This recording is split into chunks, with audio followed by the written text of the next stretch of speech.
Yes, you're welcome along. It's the first football show of the new season. I'm very happy to say we are joined by Mr. David Meyler. David, how you doing? Joe, how's things? Good. Looking forward to the new season? Yeah, I can't wait. I actually, albeit Ireland weren't there, I really enjoyed the Euros, watching all of that. Some fascinating games. Obviously great to see Italy come out on top in the end, because I predicted them at the start with the lads. But I really enjoyed that. And obviously we had the nice little break, but now the Premier League, which is usually people's bread and butter, is back. So I'm looking forward to it starting Friday. You're looking like a man who has either been out foreign or who has played the amount of golf I suspect you do play. Yeah, albeit my wife's not best pleased, but yeah, it's mostly been golf. We've had some great weather over in the UK. So I've been on the golf course. I've been able to tan up, so I'm not complaining too much. Good man. How's the golf game? Yeah, it's not bad. I'm trying to get better. I'd love to get to scratch. Ideally I'd like to get to 3, because my dad played off 4, so there's that little competitive edge between us. Anytime I speak to him about a game I've just played, he's quick to remind me that he played off 4, and so I need to get below him so I can say I was better than him. And at the moment I'm off 7, so I'm not a million miles off him. I will get there. So listen, we're going to, I guess, basically look ahead to the Premier League season here. That's the point of this chat. But we have to start with the Messi news, because it is so extraordinary and seismic. We're talking about the greatest player of all time, and it was this kind of love affair at Barcelona, and it has all come crashing down in the most horrific way. And then he goes to PSG and all their money and the ugly underbelly that goes with PSG, I suppose, which people don't really like. So, man, it's not the romantic ending to the Messi career at all. What have you made of the whole thing? I was genuinely gutted. When the news broke, obviously, that they couldn't register him, I was gutted, because it's like that fairy tale ending.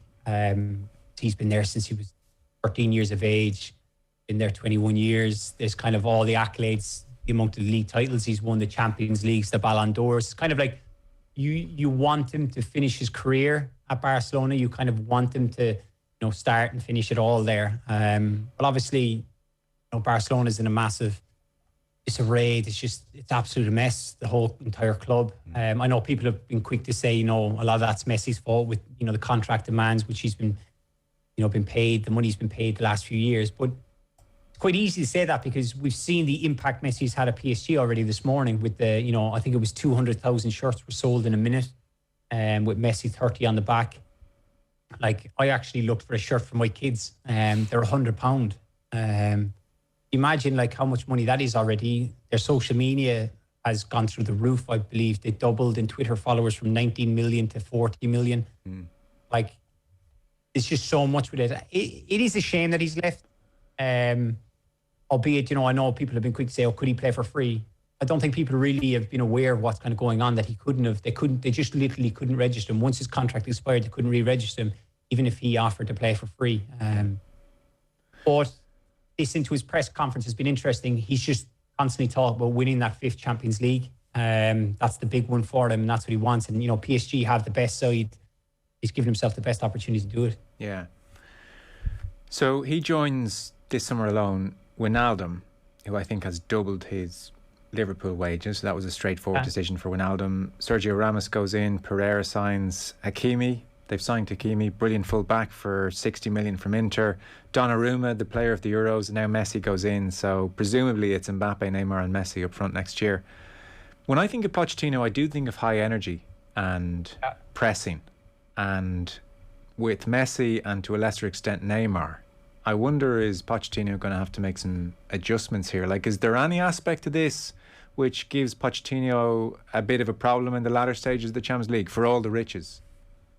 I don't think so. Like, Messi spoke this morning about Pochettino's relationship. He knows him very well, gets on really well with him. But I don't think that will be a problem. If he wants, look, the time at Tottenham, they obviously did play the high press and they kind of got after teams. Tottenham were never a team that kind of had large chunks of possession where they dominated team after team. Against the bigger sides, they looked, obviously counter-attack them and put the pressure on them to kind of pin them back or turn over the ball in high areas. I think, in the French league, obviously we know PSG, albeit, they lost the league last season, okay, but for years they've dominated. I don't think that's really a case. Yes, in the latter stages of the Champions League, it's going to be a lot different. But whether or not they press high or not, with that front three of Messi, Neymar and Mbappe, you have so much firepower, you have so much skill, creativity, an eye for a pass. Like, those front three will put the fear of God into any team in the world. So, Pochettino just needs to probably find a way to control all the egos and make sure everything stays above board and that the one doesn't get ahead of the other. Obviously, as you're well aware that I'm good friends with Adam Lallana, who obviously had Pochettino at Southampton. He spoke very highly of his man management skills, how he was a great person that way, that all the players always responded to him. It was almost a friend as opposed to a manager. You even seen the scenes when he left Tottenham. They left the message on the whiteboard, and obviously he wasn't allowed back in by Daniel Levy to collect his things. You could see the response from the players, and I think he'll bring that into Paris Saint-Germain. That there'll be a great culture and they'll have a great identity about them. That he'll be able to manage those players and be able to get the best out of them. Yeah, I mean, he'd want to. He's under pressure. They didn't win the league last year. They didn't win the Champions League. So Pochettino knows now it's win or bust probably next season. They're not going to give him a second chance if he doesn't win the Champions League with this team. Do you make them favourites to do it? They have to be, don't they? Look at the signings they made. You've just gone through them. You're looking at Marquinhos partnering Ramos centre half. Then you've got Kimpembe as the next one in. Hakimi can come on the right hand side. Wijnaldum slots in with Paredes, Verratti, and of course, the front three. The front three alone win games on their own. It's just, I haven't even mentioned Donnarumma in the goal. He's come on leaps and bounds over the last few years. And as you said, we saw it in the Euros, how good he was, obviously becoming player of the tournament. They have everything. It's just obviously going out and doing it on the pitch. Let's turn to the Premier League. This has the potential to be a great season. I mean, a great season. Because last year, realistically, once Liverpool's collapse was over, that had its drama, I suppose, as it went on. And I guess the last kind of flourish where they secured Champions League football was interesting for Liverpool fans. But once it became apparent Liverpool were not Liverpool, and by around Christmas time, when Manchester United's challenge, which nobody really believed would last anyway, had come to an end, then it was just a Man City procession in front of empty stadiums. And frankly, we could have wrapped that whole thing up a bit earlier and got on with this season, I think. So now suddenly here we are, and if we look at that top four, all of them are so interesting in different ways. Chelsea with Tuchel and the way they finished last year. What Liverpool are we going to see? Manchester United, again, super interesting. This is Solskjaer's third year he's going into. He took over December 3 years ago, and Man City with Grealish and maybe Kane again. Really interesting situation. If all four of them fire, then we could have an unbelievable run in. You've hit the nail on the head. Obviously, Man City were they had their bad spell at the start of the season. Once they kind of kicked into gear, and Liverpool obviously sustained the injuries they had nothing, in reserve to kind of fight back with. Man City were away, it was done. This year, we're coming in, seeing the clips of Virgil's back. They've obviously, Liverpool have signed Kanate. Then you see, Manchester City adding Jack Grealish. Manchester United adding Varane, Jadon Sancho. Chelsea, it looks like Lukaku's done. I always say to anyone, I'm waiting till they're holding the shirt up to know that it's actually completed. I don't really read too much into social media, but if they get Lukaku, it's just unbelievable. It's very difficult to call. I could see any one of the four winning it. That's the God's honest truth. I expect the four of them to be the top four teams. If Manchester City get Harry Kane as well to add to that, you're guaranteeing 20 plus goals, guaranteeing 15 assists for other players. Even though he'll probably get more than those, but that's just I would lean probably towards City at the moment.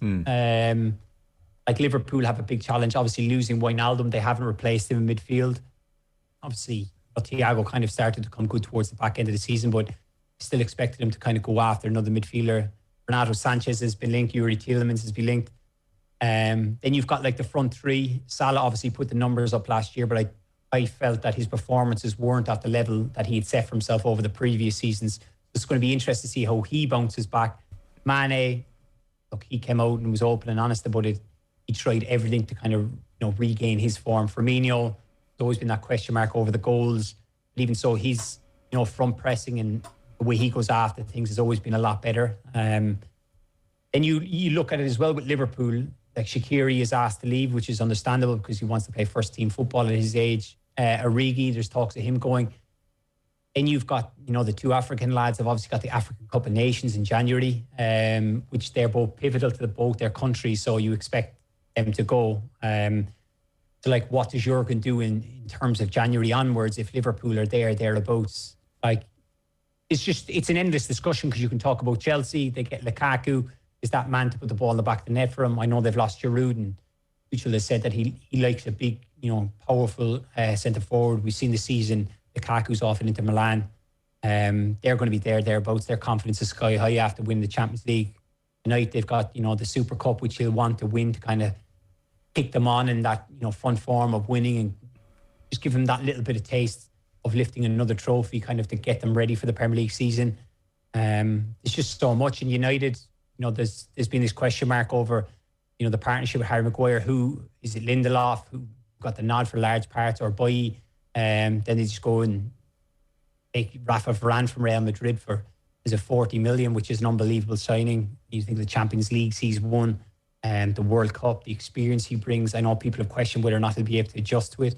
I don't think I wouldn't worry about him in the slightest, the player of his calibre. And then the massive void they had up in the right wing spot where Greenwood featured, then Dan James, and then they just go on by Jadon Sancho. Like United are going to be thereabouts. They're looking at another midfielder as well. I suppose the only kind of dark cloud over United is the whole Pogba situation. Whether or not they get that addressed, does he stay, does he go? Last thing you want is a fella kind of running his contract down in around the club, knowing that he's leaving. Just, a little bit of a bad atmosphere can creep in.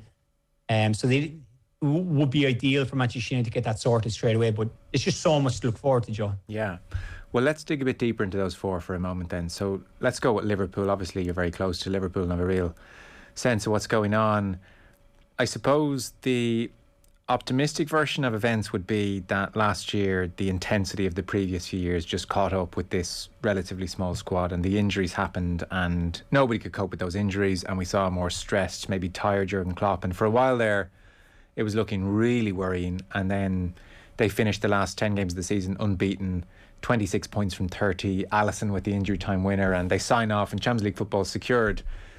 And so the optimistic view would be, well, they just needed that year of recuperation. It's a blip and the injuries won't happen again, hopefully in the same way next season. And so they can really pick off where they left off 2 years ago. The more worrying sense you might have is that this is end of era territory. There are 5-6 players here who either might be replacing or might want to leave. That front three feels like it's taking a lot of managing right now. I mean, you're talking about Mane's form. I mean, maybe if the Euros hadn't happened and suddenly you park the season and get into the Euros, you'd be thinking of things like at Old Trafford when they win, was it 4-1 or 4-2, and Jota starts and Mane snubs Klopp. These kind of things were also in the ether. So I'm genuinely not sure which one it is. I wouldn't be surprised if Van Dijk is back and they pick up and they go again, or equally if it was, still a little iffy, it wouldn't surprise you, because there are still a lot of miles on this team, and that includes the manager as well. So I don't know. Are you more of the optimistic variety, or are you a little bit worried that the last year could have maybe signalled the end for this core team? I am worried this season because I want Liverpool to challenge for the league title. I want them to be pushing Manchester City, Manchester United, Chelsea all the way. I'm more concerned over the lack of squad depth as opposed to, where will they pick up. I think Virgil being back will be a huge boost to the side, and I think that will breed a lot of confidence into the team. I don't look at that old cliche of, form is temporary, class is permanent. Salah, Mane and Firmino are too good of players not to turn around and have another poor, season or whatever you want to say, 4 or 5 months. It is almost unprecedented for a front three to stay together for that long and for it not to break up one way or another. That'd be history is against them in that respect. No, 100%, because you see all the greatest front threes that we could speak about going back to the early 90s and the famous AC Milan one or whatever. They've all been broken up over time. It's never lasted 4 or 5 seasons. There was a case, obviously, with Diogo Jota when he came in. He was kind of like pushing. He was scoring, goal game after game, and it looked like he was going to be the one that was going to kind of dislodge Firmino. Albeit then Jurgen found a way to get them both into the side. It's probably, you look at, say, in terms of Chelsea, fresh off winning the Champions League. Yes, albeit Timo Werner didn't score a lot of goals, but they managed to go and sign Lukaku, who goes straight in to improve the front three. Liverpool haven't done that in a long time, that they've brought someone into the front three that can really challenge others. That's kind of my concern. Obviously, Wijnaldum was massive for Liverpool in terms of the way he played. Yeah. And I think when you watch the Euros and watch him play for the Netherlands, and I know he plays a little bit further forward, but you kind of saw that and you're just looking going, God, that's what Liverpool are really going to miss next year. There's going to be, a bit more pressure on those players. And that's my biggest concern. Like, Liverpool have signed a centre-half in Konate, which is good, which is very important because Jurgen was well aware he got caught, short-handed, obviously. Then he had to sign the back and Ben Davis, and then, you still end up playing Henderson and Fabinho at centre-half, and it was kind of a bit all over the place. It's kind of the rest, like midfield. I would like another midfielder, and I would really love to find someone from the front three that can really push those, whether it be, a winger that could push Mane or Salah, or even a number 9 that can push Firmino. That's probably what Liverpool are missing. And then, like I've even mentioned there at the start there, like the African Cup of Nations comes in January. Those 2 players are going to go represent their countries. Yes, you've got young Harvey Elliott, who's, had a fantastic pre-season, but it's big demands and it's a big ask of him to come on, to come in and hit the levels of those. It's certainly going to be fascinating. I'm certainly, to answer your question, I'm more optimistic to think that Liverpool will be all right. I can't see what happened last year, but I can just see them running out of a bit of steam come towards the end. Yeah. Do you suspect the front three are all happy? Not like I know any inside information or anything like that, but I suspect they are. I expect they were probably annoyed last year with, in terms of little things. Like as you said, you could see at times that, one, like maybe Mane was brought off and like Salah might have stayed on. He might have been annoyed about it. I think those would be very isolated incidents where the player would be probably annoyed for 24 hours and they'd move on. There would probably be substance and reasoning why he's taking him off. I'm thinking of those things. My take of it. Yeah, fair enough, totally. I mean, I don't know, Mane snubbing Klopp in particular that time just felt quite significant. I'm also thinking of things like, here and there across the season, Salah's doing an interview in the Spanish media and he's saying all the wrong things from a Liverpool perspective, as if that's not going to get back to Liverpool and the UK within half an hour, and I just don't know in a dressing room how that goes down, and that festers and that breeds a certain resentment or a fracturing maybe of kind of this amazing unity you felt like they had when they were at their very best. That kind of stuff would make me wonder about where they all are, those 3. Well, if I was in that changing room and, like you said there, if there was that incident, he's kind of saying like, well, where are you going? Yeah. Like ideally, if you're playing for Liverpool, the only step anywhere is kind of Barcelona, Real Madrid, depending on which way, you jump out of bed. Some prefer Barca, some prefer Real. Those 2 clubs are in a mess at the moment. They're in massive transitions. So where do you go from Liverpool?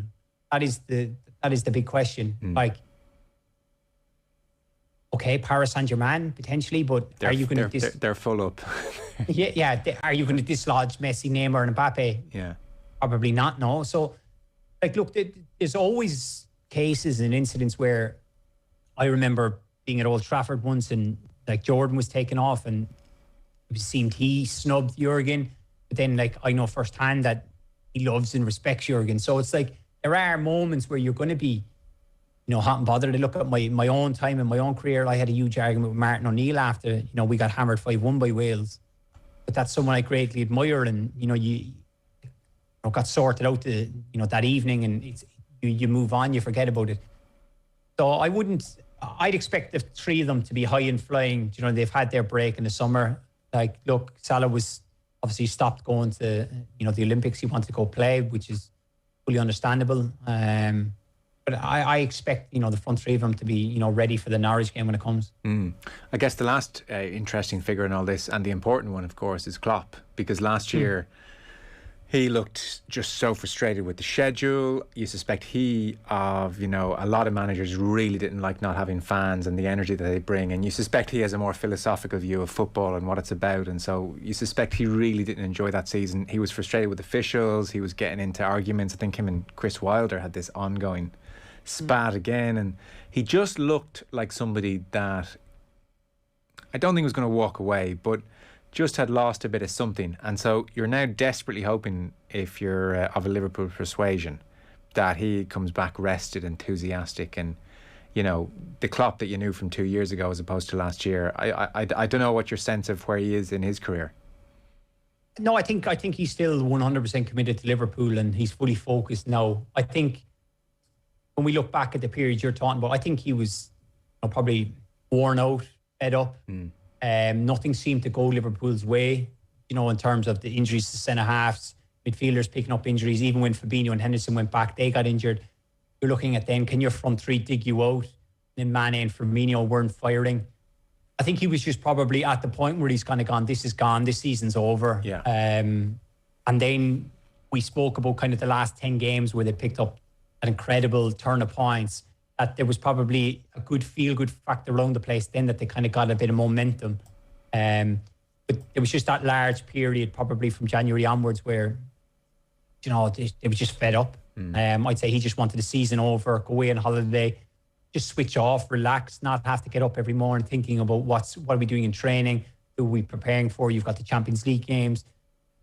It was just a whole load of everything. And I think Liverpool, I did say it months ago, Liverpool were desperate for the season to be over, just to get a break, just to kind of switch off and recharge. Yeah. Well, they're going to be such an interesting case this season. We're going to take a very short break. David Meyler staying with us. We're going to talk United, Chelsea, Man City in just a moment's time.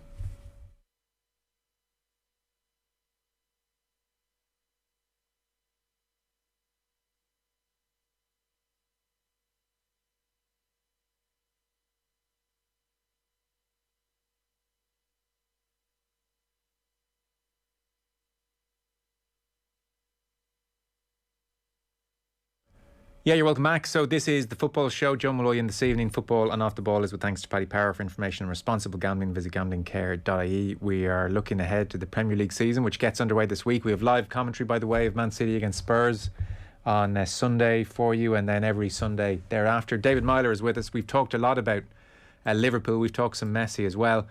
Let's talk Manchester United then, because they're also an interesting case this year, David. So David Moyes got his 34 games. Van Gaal got 2 seasons. Mourinho got 2.5 seasons. Ole Gunnar Solskjaer took over 3 years ago this December. So this will be his 3rd full season in effect. The 2 pieces of business, Sancho and Varane, look like good pieces of business. So they're pretty well set here, you would have to say. Cavani is staying on. I mean, Pogba's into the final year of his contract. That's going to be a soap opera right the way through. Is he signing an extension or not? So that's there. But it does seem as if they're in better shape than they were last year. 100%. Serious title contenders. There's no getting away from it. You have to look at them. I touched on it a minute ago, where they needed to address 2 key areas. It was obviously the right winger spot. They played various different players there. Greenwood was shoved out there. I always felt that he was kind of a number 9 naturally. I think it's very important for him that they've kept Cavani, because I think he can learn an awful lot from Cavani. I think he's going to be a real good striker going forward. And then there was this massive concern over the centre-half partnership with Harry Maguire, and they go and they signed Rafael Varane. Ollie, you've got to give him credit. Whether you're in the Ollie boat or not, you have to give him credit. He came into Manchester United and he just steadied the ship. He has a good relationship with the board upstairs. Obviously, he's close with Sir Alex, who probably still has a little bit of influence and power. And then the players just respond to him. You look at the form of Paul Pogba in the back end of the season. That's got to be all Ollie in terms of his man management. He just has the players playing for him, and I think he's at the point now.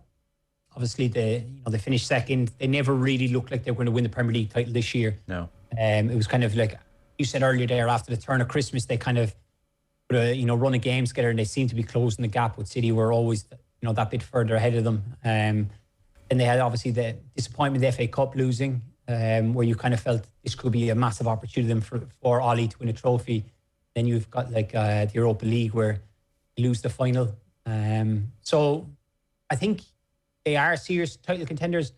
I think he'll be under serious pressure that he has to deliver a trophy, some sort of trophy. Yeah. Like, there's a degree with Solskjaer, more than most managers, of oscillating between under massive pressure to, oh, he's definitely doing a good job. And it never takes much for him to revert to being under massive pressure. And I think the main issue is that he doesn't have a CV to reassure the doubters. So we have any number of pundits who come on and say, Solskjaer, not for me, he's just not that top class level that Manchester United need. And it's very hard to argue against that, because you can't point to what he's done previously. You're working off hunches and a sense that there has been a gradual improvement if you're trying to defend Solskjaer. And again, the Euros kind of muddy the memory a touch. He signed off last year on the back ultimately of that defeat to Villarreal under massive pressure again. This sense of he doesn't have what it takes to win a trophy. Yeah. What seems to have, I guess, improved the mood is the two signings and getting their business done early. And, that was always an issue with United over the last couple of years, is very messy, drawn out summers. So in early, business done early. Varane, like this bonus out of nowhere, has almost kind of, improved the mood music around the club again. But like with Solskjaer, you feel he needs to get off to a good start and keep it going and be in the mix, because it won't take much for the Villarreal game to start being referenced again, and the pressure to mount up again on him, more than any of the other three managers in the top four. Like of those three, Tuchel, Guardiola, they're set, Klopp is set. This is the one where actually of the top four, we're saying title challengers, all of them. This is the one where they could lose a manager halfway through the season if the noise gets loud enough. Yeah. The thing is, look, he had disappointments in the semi-finals a few years ago, then gets to a final where you're playing Villarreal. I know Unai Emery has, great track record with Sevilla in the competition, but you always felt United had a bit more. You kind of expected United to win the game. And then, like you said, he always seems to be under massive pressure. And then he just manages to pull a rabbit out of the hat in the times they beat Manchester City. And it's almost as if everything is forgotten about. Like if you go back even to his early days when they beat, remember they came back and beat Paris Saint-Germain when Rashford scored the penalty. And, Rio's jumping around going, give him the contract, sign everything. And then 2 months later, he's out, he should be out. We need a top-class manager. And I suppose anyone who's been in and around the game or involved in the game will know that you look at the three managers you've mentioned there in terms of Tuchel, had great success in, obviously with Dortmund, Paris Saint-Germain, comes to Chelsea and he delivers the Champions League. Guardiola, which everybody knows, Liverpool, everyone knows about Jurgen Klopp. I suppose Solskjaer is the one who's not got that incredible CV. He was obviously Cardiff and Molde beforehand. That there is going to be question marks. Does he have the tactical nous or the drive to get those players to go that extra mile for him, be able to win the big trophies, the big competitions? Yeah. He always seems to kind of produce results.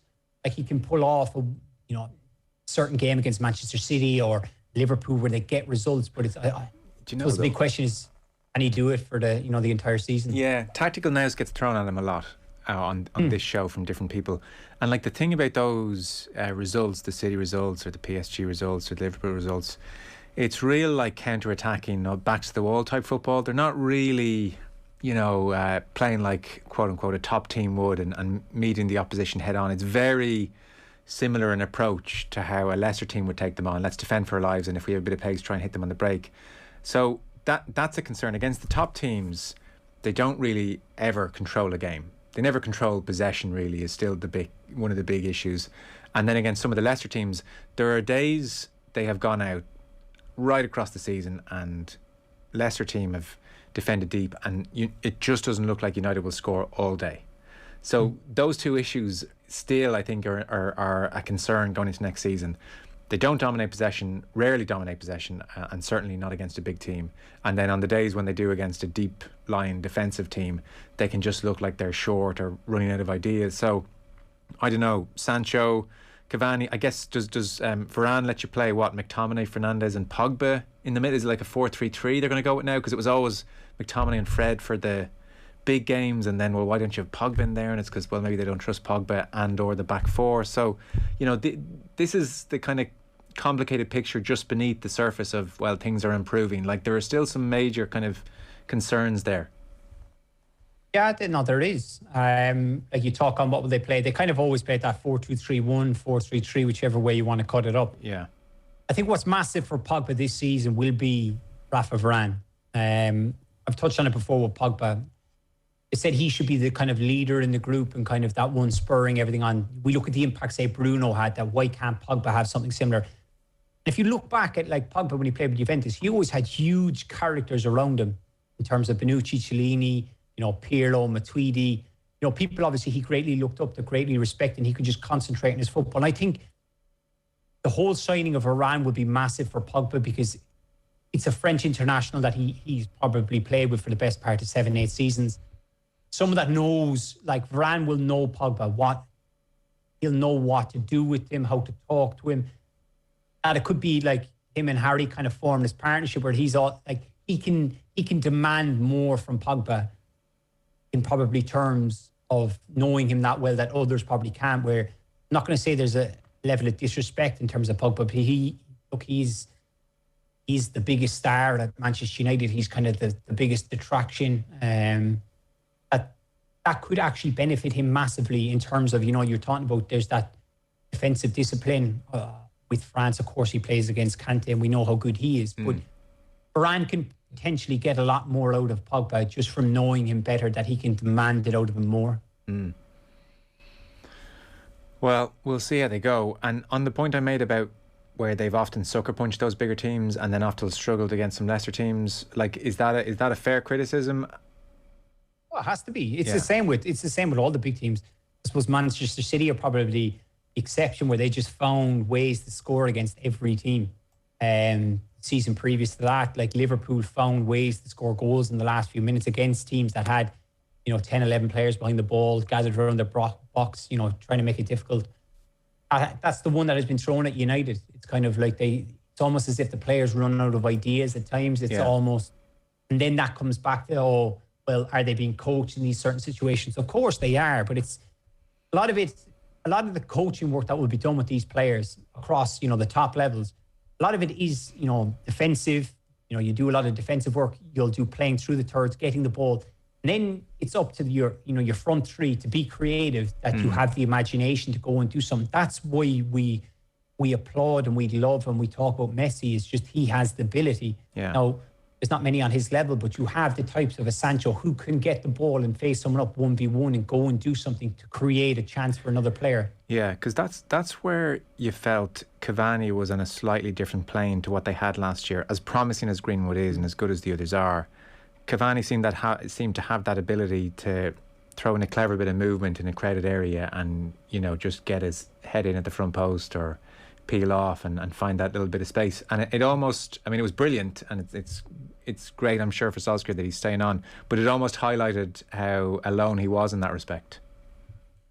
Yeah, but there's also a case, Joe, like, he's a well-veteran striker who's been around the block, who's played all over Europe, who scored goals every season. You can just tell from his movement of, you know, going on the right-hand shoulder, dropping going back on the other side, just to create that yard of space. Like any young boy or girl who plays football that watches this, go and watch him play if you can, if you're fortunate enough to go, or watch him on the television. Just watch his movement. It's just phenomenal. But isn't the point that the others don't have it? Yeah, well, that's the thing, is that's why I touched on it earlier, that for any Manchester United fan, I'd be excited about Greenwood. I think he's going to move more centrally and he's going to learn from Cavani. Now, whether or not he can take on that information and replicate it and become a type of player that moves like Cavani is one thing, and we know how good he is. But you're right, because Rashford doesn't have that. Greenwood is learning. Yeah. He'll only get better. But they had no other player like that. It was kind of all ball to feet, try and take someone on 1v1 and try and get a shot off here and there. Whereas Cavani he's a more all-round striker than the others.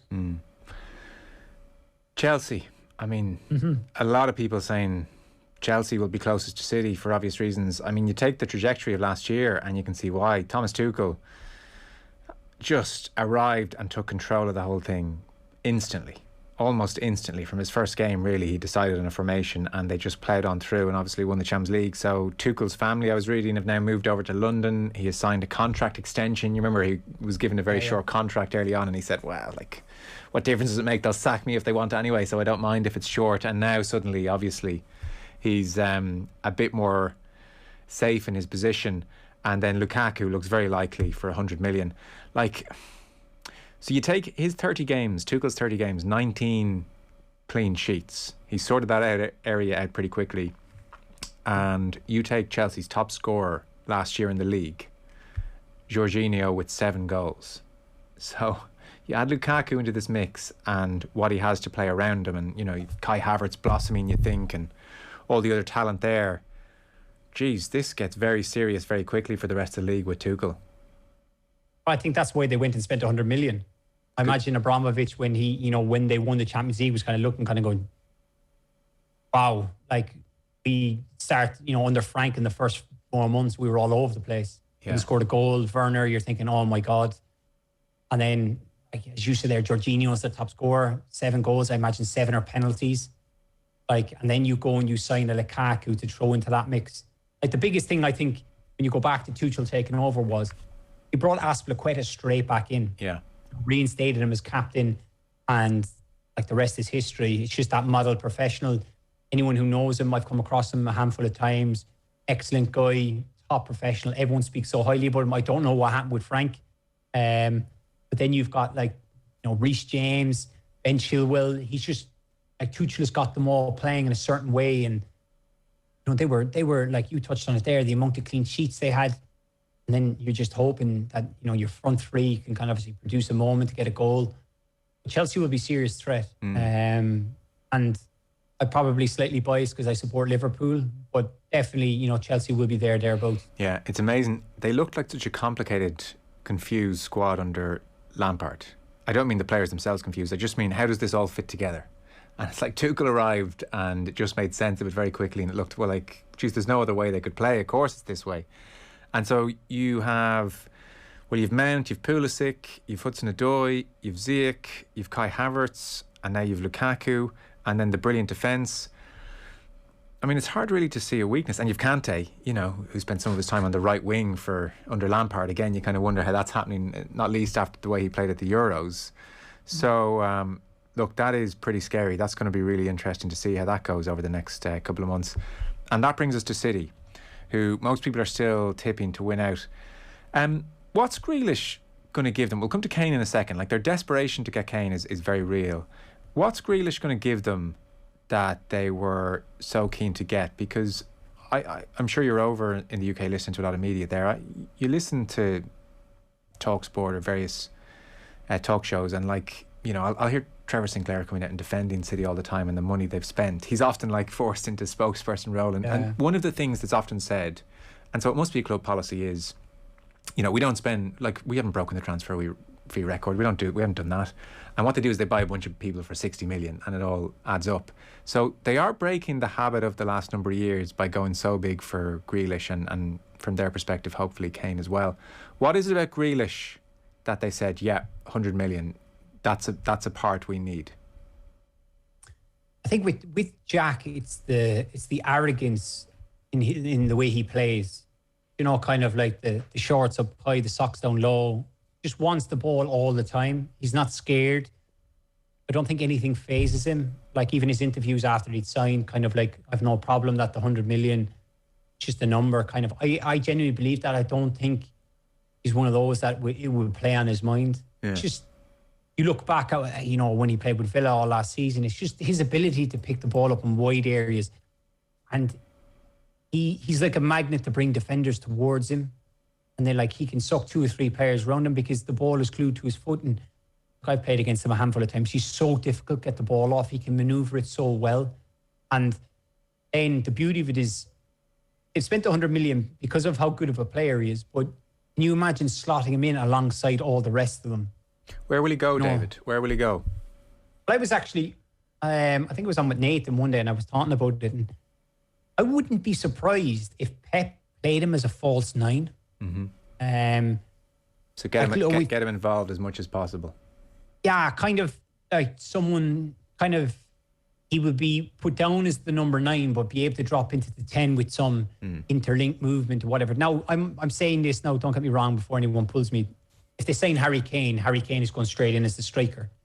We don't know. But at the moment, like, we've seen him deploy De Bruyne there, Foden there, Sterling there. He could easily go for one of them. But I think with Jack's ability on the ball, his control, you know, his range of passing, he's like, if you've got like Mahrez, Sterling running off the wings, Foden, Bernardo Silva, all those, he's well capable of, you know, obviously picking people out.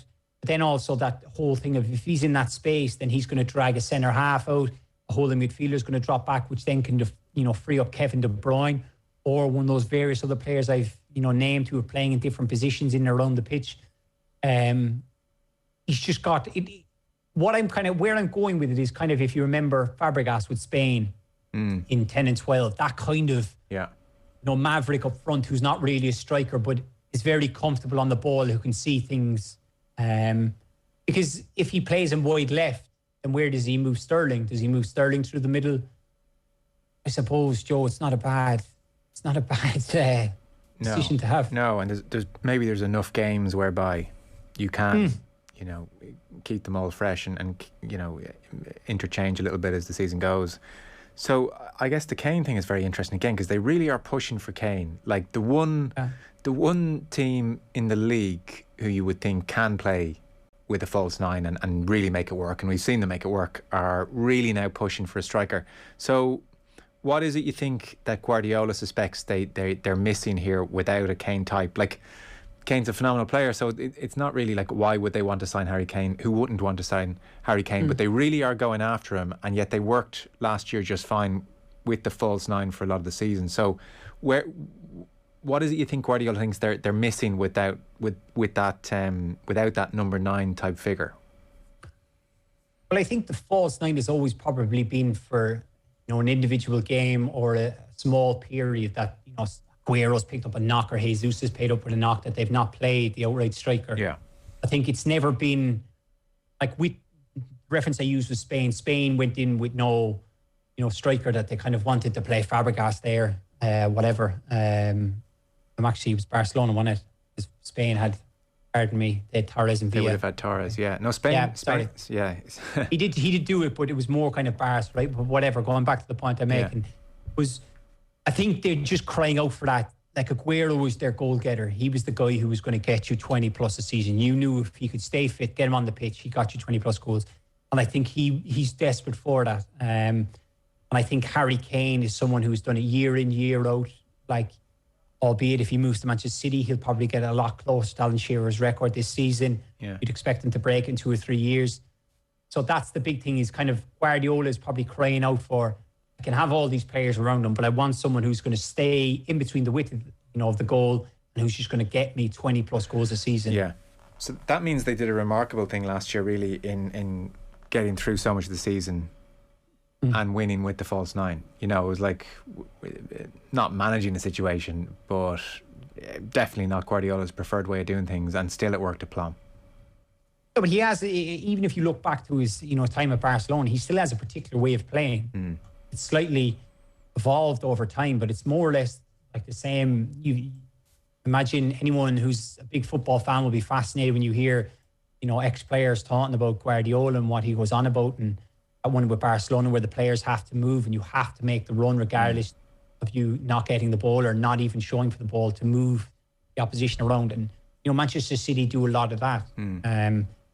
So but he's always had that out and right striker that, you know, links up the play and whatever. And in the Premier League, it's an open debate, but Harry Kane is the best number 9 in the Premier League at the moment. I don't really see anyone better than him.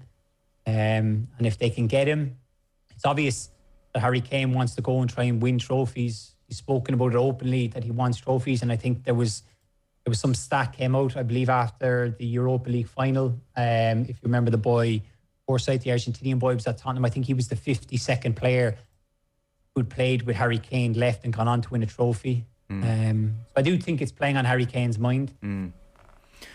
Be kind of interesting as well. I mean, suddenly they have Walker, Stones, Foden, Grealish, Sterling, Kane. Like, they'll have this mass appeal in England. You wonder if that's part of their strategy in some way as well. Like, because we do Man City pieces here. People aren't that interested in Man City or hearing about them. We're like watching them, but people aren't that interested in them in certain ways. We find, the pieces don't do as well. I think that's true as well across the UK, as opposed to Man United and Liverpool and the old reliables.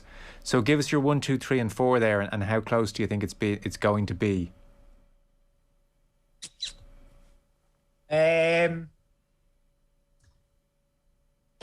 I'll go City 1, Liverpool 2, Chelsea 3, United 4. And I think they'll be anywhere between 10 points between 1 and 4. Very good. We'll play that back to you at the end of the season. Don't. David Meyler, brilliant stuff. Looking forward to this. So it all kicks off obviously on Friday evening, and hopefully a good couple of months football ahead. Thanks so much, David. Appreciate it. Thanks, Joe. Cheers. Look after yourself. Yeah, likewise. David Meyler there. Just with some early thoughts on the big four as we head into this new season. Football on Off the Ball is with thanks to Paddy Power. For information on responsible gambling, visit gamblingcare.ie. And like I said, live commentary back this Sunday, including Spurs against Man City on Sunday at 4:30, which we're looking forward to. So football show is back up and running.